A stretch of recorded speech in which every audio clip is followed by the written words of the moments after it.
माधव नाम का नामी पहेलिया था। वह उड़ते हुए परिंदों को एक ही निशाने से मार गिराने में माहिर था। उसकी खासियत यह थी कि वह पशुओं को कभी नहीं मारता था। लोगों ने यहाँ तक देखा कि किसी जानवर की पीठ पर कोई छोटी सी चिड़िया भी बैठी रहती तो वह इस तरीके से निशाना साधकर उस चिड़िया को मार गिराता कि जानवर की पीठ पर खरोच भी नहीं आती थी। पास के ही जंगल में जानवर और पक्षियों के बीच माधव की खूब चर्चा रहती थी। जानवर उसे अपना दोस्त समझते थे, जबकि परिंदे उसे अपना दुश्मन। जैसे ही परिंदों को पता लगता कि वह वन की ओर आ रहा है, सब के सब कहीं न कहीं छिप जाते थे। एक बार माधव के मन में यह बात आई कि वह तरह तरह के पक्षी मारकर राजा को भेंट करेगा। यह सोचकर वह जंगल की ओर निकल पड़ा, लेकिन यह देखकर दंग रह गया कि उसे कोई पक्षी दिखाई ही नहीं दे रहा था। कई बार उसे अपने आसपास पक्षियों की चहक सुनाई पड़ती, लेकिन जब वह नजर उठाकर देखता तो उसे कोई पक्षी दिखाई न देता था।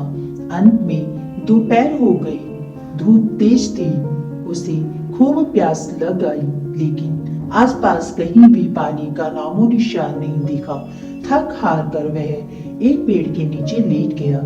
जंगल में ठंडी ठंडी हवा चली और उसे नींद आ गई। नींद में उसे लगा उसके सिर के ऊपर ढेर सारे परिंदे मंडरा रहे हैं, साथ ही उसके चेहरे पर पानी के छींटे पड़ रहे हैं।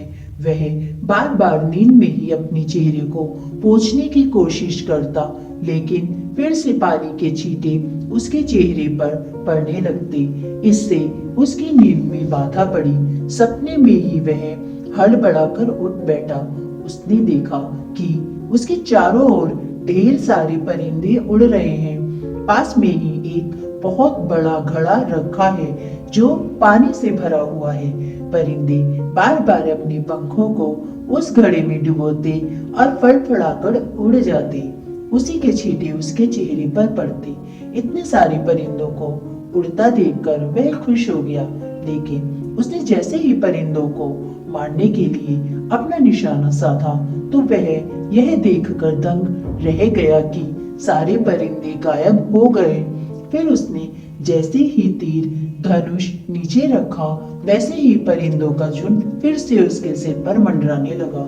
उसने फिर तीर धनुष उठाया, पर परिंदे फिर से गायब हो गए। ऐसा कई बार हुआ। फिर उसने हार कर तीर धनुष वहीं रख दिया। उसकी प्यास तेज हो गई थी। उसने सोचा कि क्यों न घड़े से पानी पी लिया जाए। यह सोचकर वह घड़े के पास पहुंचा। घड़े में पानी भरा देखकर वह बहुत खुश हुआ। उसने जैसे ही अपना हाथ घड़े में डुबोया, वैसे ही घड़ा सूख गया, लेकिन जैसे ही उसने अपना हाथ बाहर निकाला, वैसे ही घड़ा फिर से ठंडे पानी से लबालब भर गया। ऐसा कई बार हुआ। अब वह दुखी होकर फिर से पेड़ के नीचे आया और तीर धनुष उठाकर वहां से चल दिया। अभी माधव थोड़ी ही दूर गया था कि उसे झरने की आवाज सुनाई पड़ी। शीतल स्वच्छ जल की कल्पना करके उसकी चाल में तेजी आ गई। थोड़ी ही दूर जाने पर उसने देखा कि झरना गिर रहा है।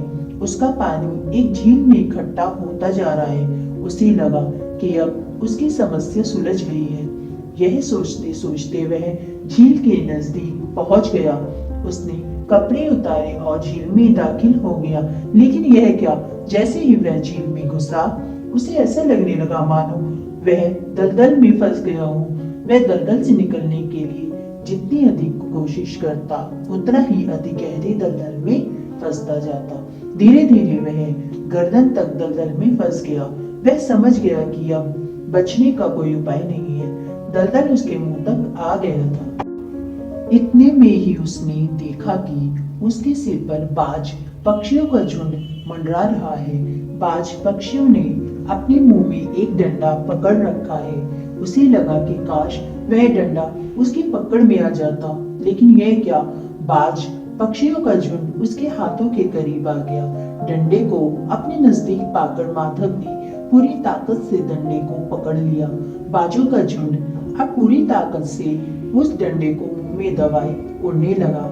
देखते ही देखते माधव कीचड़ से बाहर आ गया, लेकिन जैसे ही वह जमीन पर आया उसने देखा कि परिंदों का झुंड गायब हो गया है। उसने पास में ही रखा अपना तीर धनुष हाथ में लिया कि शायद कोई बाज पक्षी दिखाई पड़ जाए, लेकिन किसी भी पक्षी को उड़ता हुआ ना पाकर वह फिर से दुखी हो गया। सहसा माधव ने कल कल की आवाज सुनी। उसे ऐसा लगा मानो कोई नदी बह रही है, लेकिन अब उसके शरीर में इतनी ताकत नहीं रह गई थी कि वह चलकर नदी के पास पहुंच पाए। उसका गला बुरी तरह सूखने लगा था, शरीर शिथिल पड़ चुका था। अब तो हाथों में भी इतनी ताकत नहीं रह गई थी कि वह तीर धनुष उठा सकता। ऐसी हालत में वह निराश होकर अपने सिर को घुटनों के बीच रखकर चुपचाप बैठ गया। धीरे धीरे कलकल की आवाज माधव के करीब आती जा रही थी। उसने नजर उठाकर देखा तो पाया कि नदी बहती हुई उसकी ओर चली आ रही है। यह देखकर वह खुश हो गया कि शायद अब उसकी प्यास बुझ जाए। धीरे धीरे नदी बिल्कुल उसके पाँव के करीब आ गई, लेकिन यह क्या, उसने जैसे ही झुककर पानी पीना चाहा वैसे ही नदी रेत में बदल गई। उसके चुल्लू में पानी की जगह रेत का ढेर आ गया। यह देखकर वह बुरी तरह चिल्लाया और उसने अपनी मुट्ठी में भरे हुए रेत को गुस्से में आकर आकाश की ओर उछाल दिया। जैसे ही उसने रेत उछाला वैसे ही वह पूरे आसमान में छा गया। इसके कारण तेज आंधी चलने लगी, पेड़ पौधे झूमने लगे, कहीं कहीं डालें टूटकर गिरने लगी। झरने और नदी के बहने की आवाज इतनी तेज हो गई मानो तूफान आ रहा हो। चारों ओर रेत ही रेत फैल गया। माधव ने देखा कि तेज आंधी और तूफान के कारण सारे परिंदे परेशान होकर आकाश में उड़ने लगे। देखते ही देखते सारा आकाश सफेद और काले परिंदों से भर गया। यह सब देखकर उसकी बेचैनी बढ़ गई। उसके मन में लालच आया कि इतने सारे परिंदे उड़ रहे हैं, क्यों ना इनका शिकार कर लिया जाए। यह सोचकर उसने पास में रखा तीर धनुष उठाया।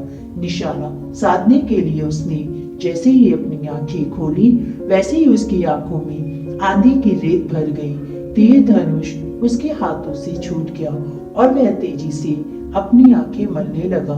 जब वह बार बार आंखें मलने लगा तो आंखों में तेज दर्द होने के कारण अचानक उसकी नींद खुल गई। यह भयानक सपना देखकर वह बुरी तरह डर गया। उसकी सांसें तेज तेज चलने लगी थी। उसने अनुभव किया कि प्यास के मारे सचमुच उसका गला बुरी तरह सूख रहा है। समय का अनुमान लगाने के लिए उसने जैसे ही आसमान की ओर देखा तो पाया कि ढेर सारे परिंदे पंख फैलाए हुए एक डाल पर बैठे हुए हैं और उनके पंखों की छाया उसके ऊपर पड़ रही है। अब उसे पता लगा कि वह जिस छाया में सोया हुआ था वह पेड़ की छाया नहीं बल्कि परिंदों के पंखों की छाया थी। इस बात से उसके मन में पीड़ा हुई।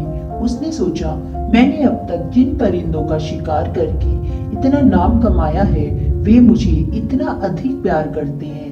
उसने अपने बगल में रखा तीर धनुष उठाया।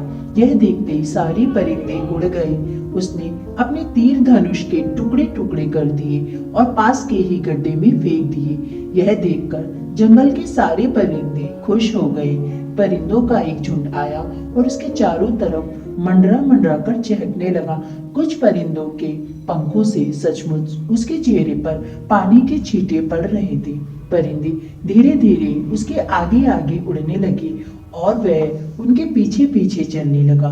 कुछ ही कदम चलने के बाद उसने देखा कि एक सुंदर सी झील है जिसमें परिंदे बार बार गोता लगा रहे हैं। उसने झील से पानी पिया और फिर कभी परिंदों का शिकार ना करने का फैसला करके अपने घर लौट आया।